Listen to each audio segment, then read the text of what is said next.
Welcome back. I want to share with you a poem and then guide you through some simple, accessible, and adaptable movement. I call it Breathe, Move, and Rest. Welcome.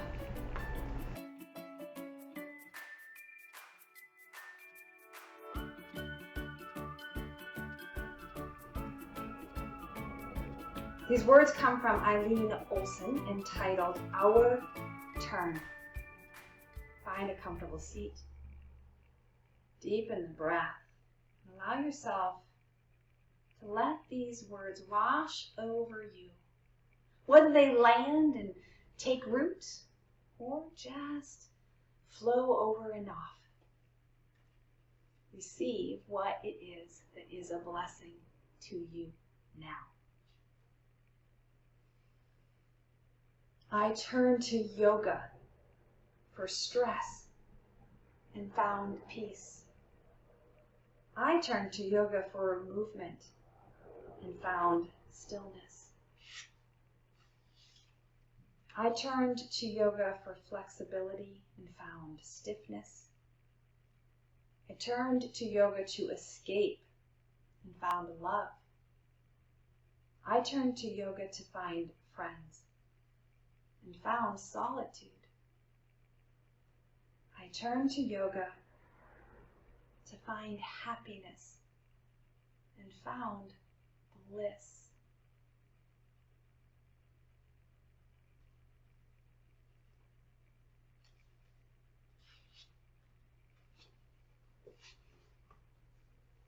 I turned to yoga to find an opportunity to really live, to align my body, my breath, and my spirit, to align my inner self with what the world was expecting of me and with my community as we hold this space together, as we live together. Cultivating that sama vritti, that even breath in and out. First, you might find that the breath travels in the nose and out the mouth, or just both in and out the mouth. As you settle, see if you can start to redirect the breath in and out through the nose. Your eyes can remain opened or closed. Your seat might be on a chair, on a pillow, crisscrossed, or any other stable, comfortable, sustainable shape.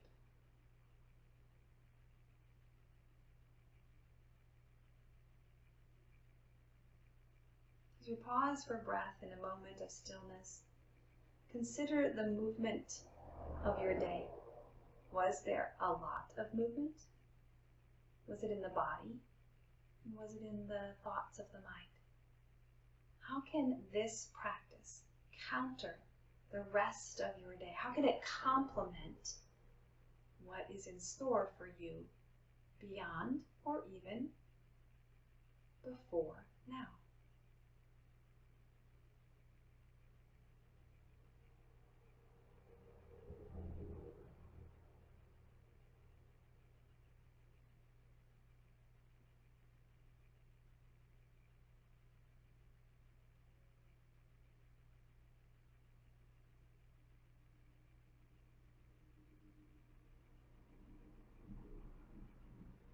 Writing in a little pause, it's not so much a holding of the breath as an exaggerating of the pause between the inhale and the exhale. Now, if you have any health concerns that make this feel scary, then don't do it. Namely, if you've had recent surgeries, if you're pregnant, or if you have unregulated high or low blood pressure, then stay with that even sama vritti in and out. But if you are healthy, then start to expand that moment of transition, that pause between the inhale and the exhale.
breaths.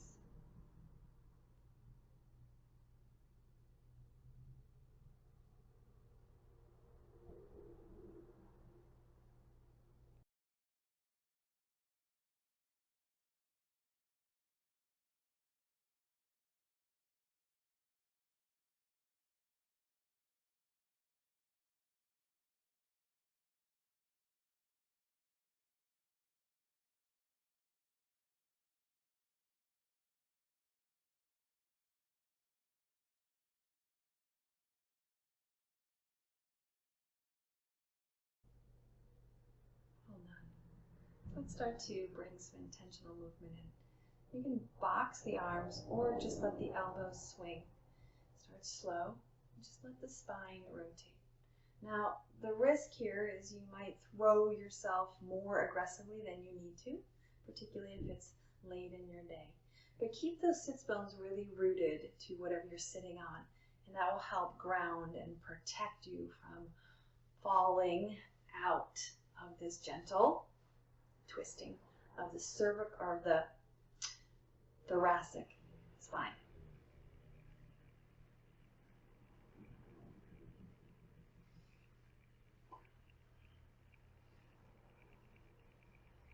Feel my spine lubricating, so adding the additional weight of kind of throwing my arms to one side and then the other feels really good.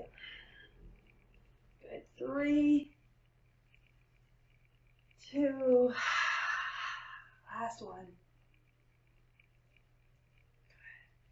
And then right into some shoulder circles, up, back, and down. Now, as we go through this movement portion, essentially we're doing what we call Dasha Shalana, 10 churnings, 10 Dasha Shalana churnings.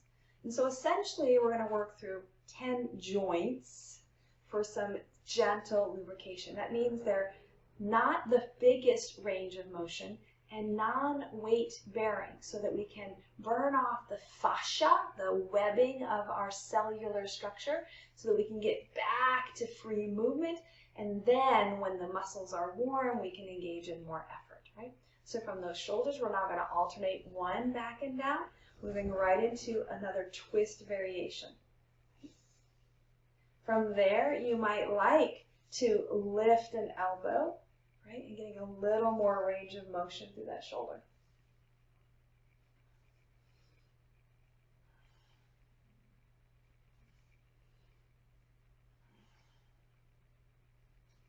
Good. 2 more, alternating from one side to the other. Now your pace can be different than mine, right? Your pace should be one that your breath can easily fuel. Bring your fingers and forearms together and scroll the wrist. So we're moving both the bones in the forearm, the radius and the ulna, but we're also lubricating that connective tissue between the hand and the forearm, known as the wrist. And then we're going to add a little bend of the elbow. So as you can see, shoulders, elbows, wrists. Those are 3 of the 10 churnings. Then we've also got the same thing in our lower body, right? The hips, the knees, and the ankles. Now, we're going to count the toes with the ankles. We're going to count the fingers with the wrists, right? So go ahead and turn those fingers out and back, right? So whatever you've got for movement here. But the other, right, 4 remaining movements have to do with the spine. The head, we count that as 1, right? We're going to work the cervical spine. But then the rest of the spine moves in this lateral, spiral, and flexion to extension. So that's going to bring us right into flexion and extension, cat and cow. So although there's 6 directions, we're going to count them as 3, right? So we got the 3 partnered pairs of the way that the spine moves. We've got the head, which is really an extension of that spine into the cervical or the neck, right? The shoulders, elbows, wrists, hips, knees, ankles. So that makes up our 10. And then we'll slow down the movement to rest in some simple postures before Savasana. Now, if you've got some energy to burn off today, you are welcome to interrupt after our Dasha Shalana, before we do our restorative shapes, with some working asanas, right? Stay tuned for other opportunities to explore those asanas together, or reach out and I'll help you along the way. So now we're going to move into the lateral spine. So I'm going to support with a block if my hand doesn't reach the floor, and keeping my sits bone really rooted. I'm just going to lean, and rise. And lean, same side, and rise. Take a couple more on each side, just to test the waters, so to speak. We don't do a lot of side bending. We usually combine side bending and twisting in our functional life, so we like to break them up separately before we put them together. Why? Because it reduces the risk, the chance of injury. Now, as I lean to the second variation, I'm going to add some weight. My hand reaching overhead is adding weight to this movement so that the muscles have to work a little more. I'm also increasing the range of motion for my shoulder. Right? So maybe there's even a swiveling of the head. Good. Now I'm going to fan this right into a bit of a twist. So the top hand's going to come over and twist. A little cat and cow here. You see now how we've combined the twist and that lateral flexion with a bit of forward flexion and extension. Good, up and over. Second side, same thing, exploring that cat and cow.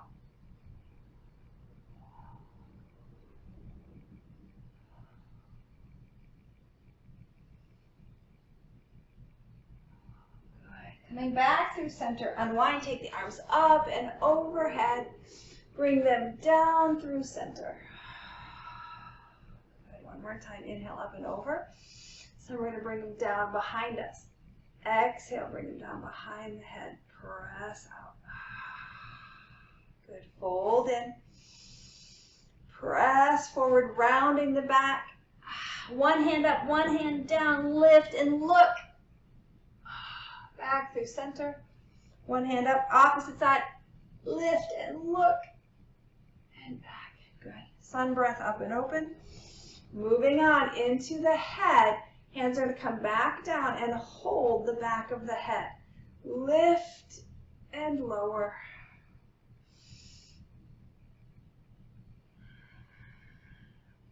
Now the hands are there to help mitigate how heavy the head is. Right? We don't do a lot of controlling just the head in this backward fashion. So notice and adjust. We want to use the core strength.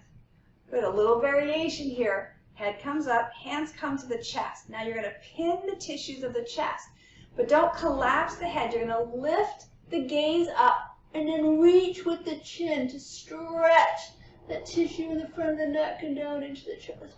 Ooh, ow, ow, ow, ow.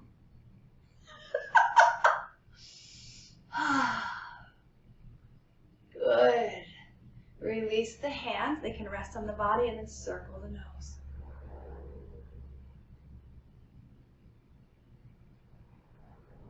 Good. Pause.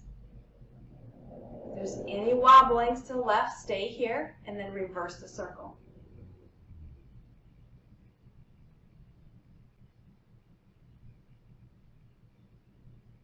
Good. Excellent. Little seesaw with the ear.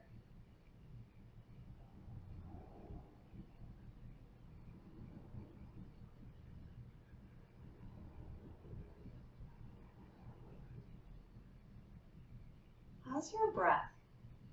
Are you holding it? Are you breathing through the nose or the mouth? Has it increased its pace? Or maybe even increased its volume? Notice.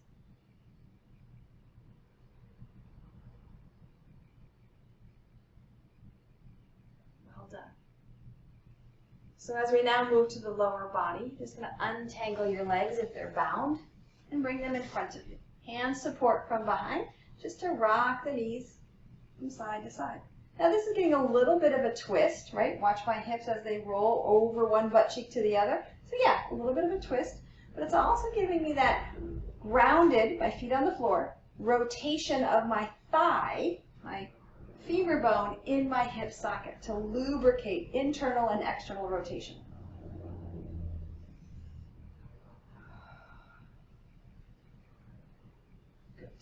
Adding on, I'm going to lift my top leg and make a bit of a circle. Yeah? If that doesn't work for you, don't do it. Right? We're just adding on a little more heat, a little more weight bearing, meaning work.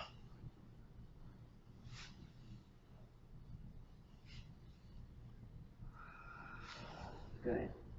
All right, this time as my knees fall to one side, I'm going to swing around and turn my torso away. Then that top leg is going to bend and straighten. Just bend and straighten. Support with the hands under the shoulders. 2. And last 1. And back to center. Good. Hands plant, feet plant. Lift the heart. Press to the heels of the hands. Some of you will even choose to lift those hips up into a reverse table. Breathe.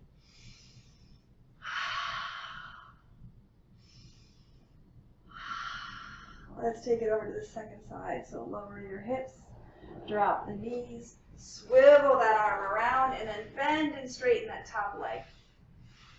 So again, we've got that twist happening. We're supporting the weight of the upper body.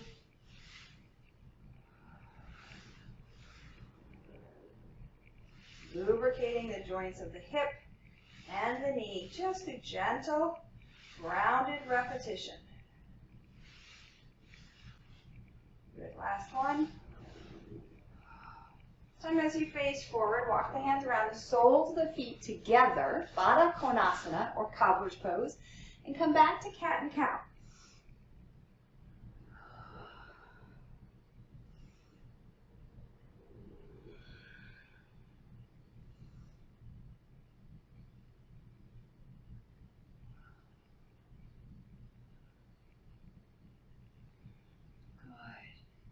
We're going to take that down to the ankles.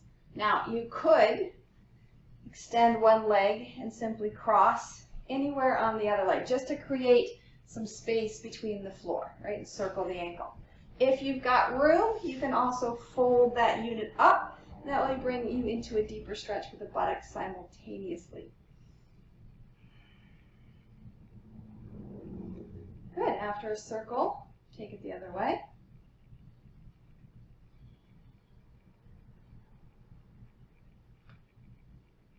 Excellent. Flex and point, so draw those toes up, push those toes away. Curl and draw those toes up, push those toes away. Now your foot may have more or less dexterity. That is not the point, right? We're just looking to find your range of motion, because the more you can maintain that mobility in this joint of your ankle, foot, and toes, the more stable you will be when walking and moving out in the world. All right, lastly, we're going to swivel. So we're going to tilt in and out, right? Swiveling the ankle inversion and eversion, that's what that's technically called. And when we buy shoes, we call it supination and pronation. So inversion and eversion is speaking to the activation. Supination and pronation is the status, the shape of the foot. Good. If you're folded, go for a pause and fold the body all the way in. If you've got that bottom leg long, you can fold forward, but it might focus more on the hamstring of the bottom leg than on the buttocks of the upper leg. Both have their benefits. What feels good for you?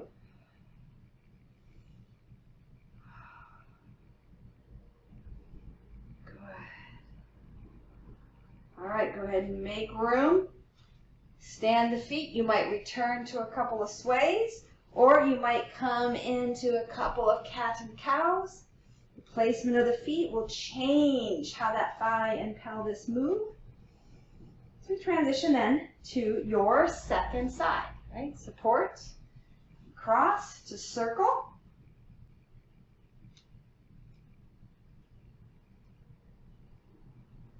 And reverse.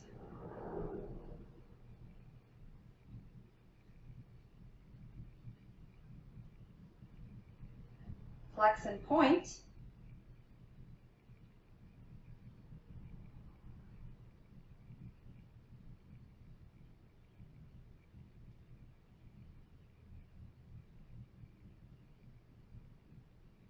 side ankle swivel, right? So just a tilt.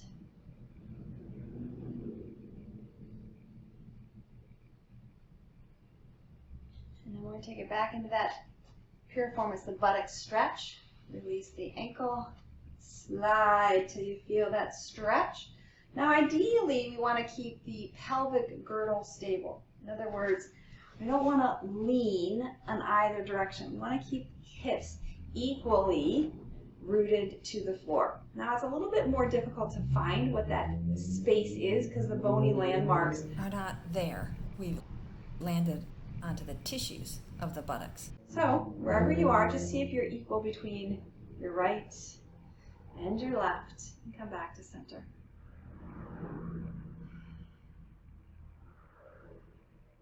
Well done. All right, we're going to bring in just a little bit of play heat here. So as you unwind and make your way to a table pose, hands and knees, cat and cow. Inhale, exhale.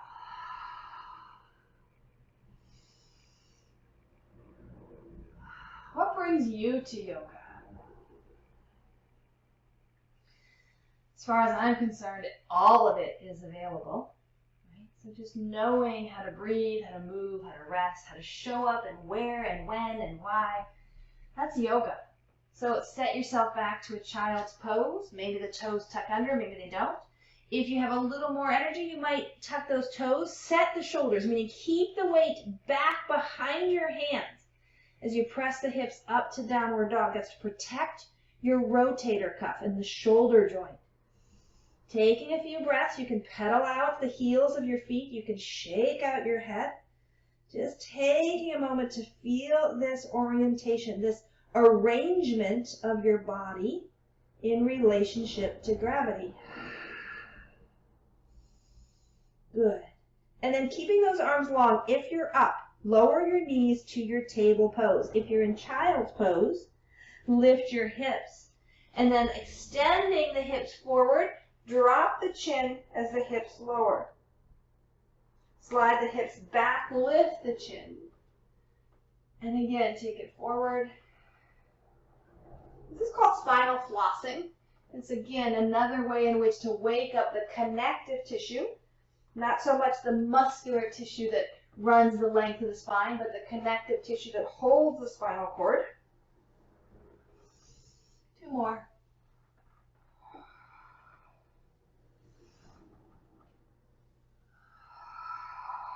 Good. Back to your table. Step 1, foot forward. And leaving that back knee down, if you choose, or lifting it up, climb or rise up to your low lunge. Now, I call it a low lunge, Anjaneyasana, whatever you choose. Soften as if the hips could kiss the floor and the fingers could touch the sky.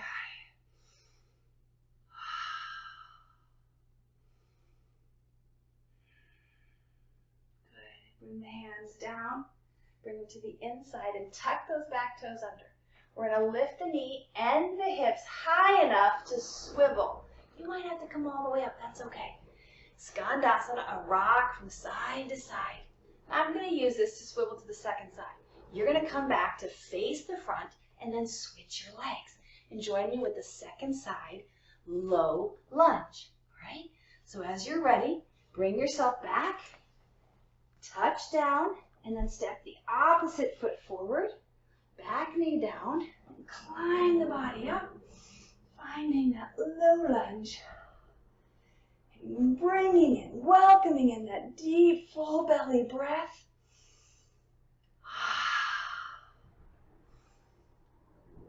Good.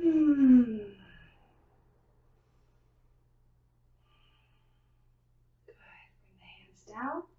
This time you're going to bring the whole body down. So step that front foot back. Lower your belly. Maybe start with the elbows. Walk the knees. And then lowering the head to rest. Tuck the toes and extend the length of the legs. Oh, let the body relax here. Now I'm going to cue the breath a little differently than, say, traditionally in a yoga practice. That's because we're working from a therapeutic perspective. And I want to activate the abdominal core muscles on the exhale, on the lift, so that we can reprogram our core muscles and our breath, right? So the hands are going to slide back by your side. This is to help mitigate the weight of the arms. Hold the elbows in. If that's at all uncomfortable, just bring them to rest on your back body, anywhere that they can fit. What we want to avoid is the pushing down, right? So the inhale, spine lengthens through the neck.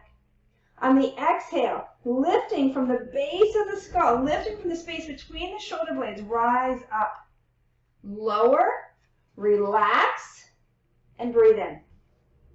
Exhale, lift. And lower, relax, and breathe in. Exhale, lift. And lower, relax, breathe in. 2 more.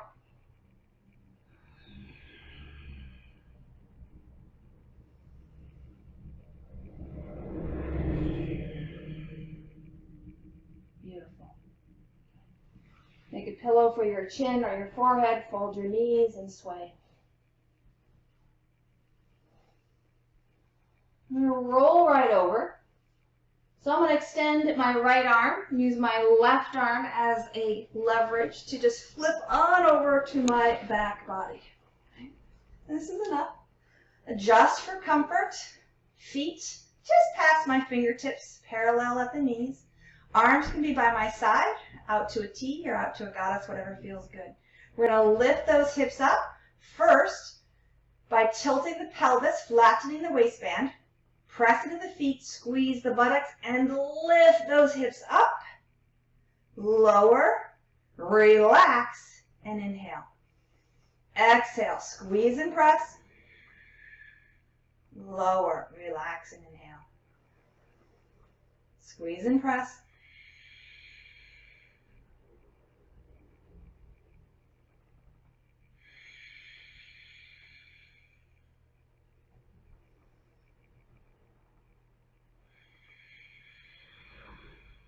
One more time. Option to hold it up there. Right? Hold up the hips. Maybe the hands and shoulders walk underneath you. A bridge pose. Now, if you are ready for more work, you are welcome to pause this video, do some standing asanas, and then come back, take a few more bridges, and proceed into our rest. Lower the bridge. Bring the right knee in. The left leg can extend long or stack underneath that right leg as you swivel it over into a twist.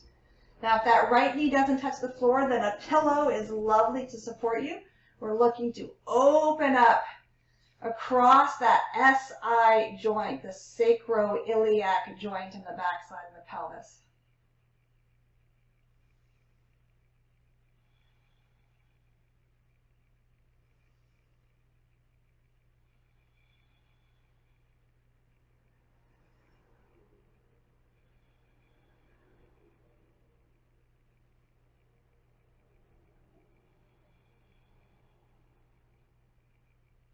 How's your breath? Notice its pace, its volume, its texture. Notice its path, nose or mouth, both in and out.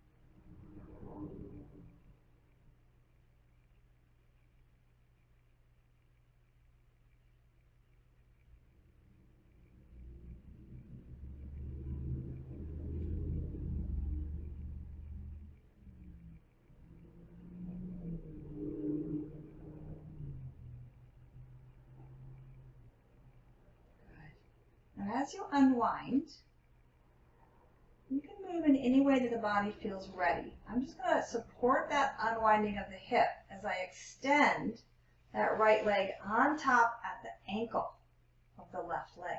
And then reaching overhead, extending heels, Extending through fingers, reaching long. Ah, good. Uncross and take it right to the second side. So now the left leg is on top. And engage and reach. And relax. Ah, good. That left foot comes in and it's going to fold over. So again, you might like your pillow over here. I like to swivel my hips away. It gives me just a little more support for a neutral vertical, which is horizontal, right, alignment of my spine. And then once that leg lands, you can choose to support under the leg or under the back arm. But steady the breath and cultivate that inner attention, that invitation to be with what is here, that inquiry to notice what you notice, that invitation to allow yourself to just be in this space.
All right, go ahead and release that twist.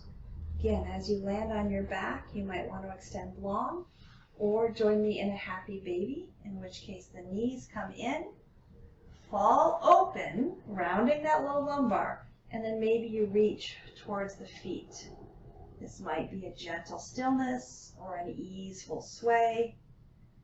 How can you find bliss, the union of your body, breath, and mind right here with all that coexists in this moment? And maybe, just maybe, we need a little more practice. So we practice.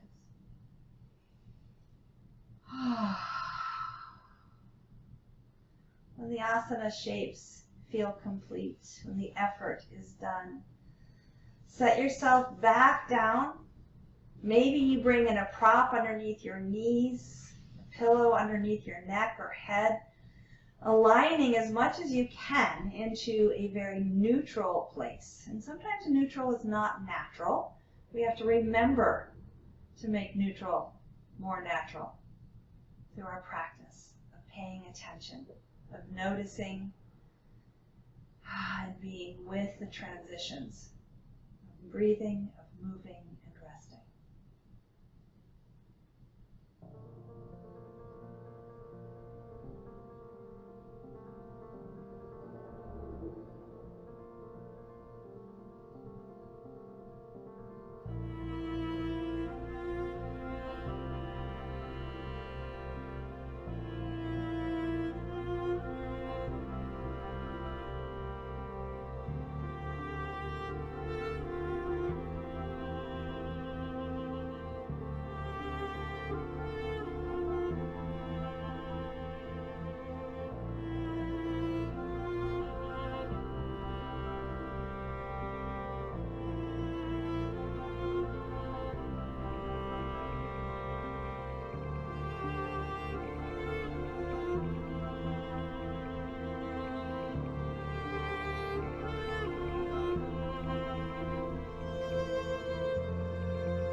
As you roll onto your right side,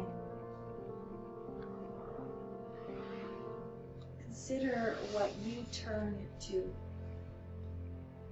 when it comes to your yoga practice. What are you tuning into? What are you cultivating? What are you looking to receive? And the same can be said about every relationship, every task in our day. When we get clear about our intention, we direct our attention. The actions bring us back to our own best selves, cultivating a life of inspiration, of union, of bliss. So as you find your way to your seat, read once again these words from Eileen Olson.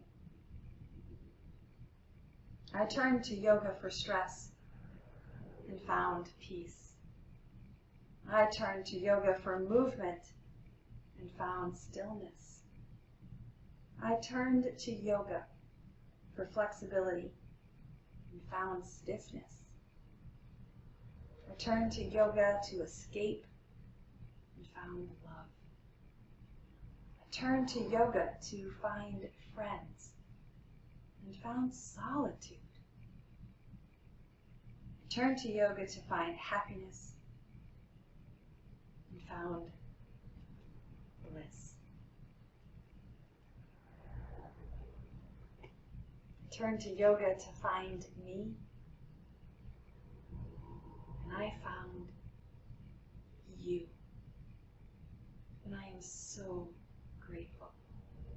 Let's close this practice and begin again the living of our days, our life. May you breathe deeply and move freely. May you labor lovingly and live vibrantly, intimately with Brahma. May you live in happiness and joy and find your way to bliss. Namaste.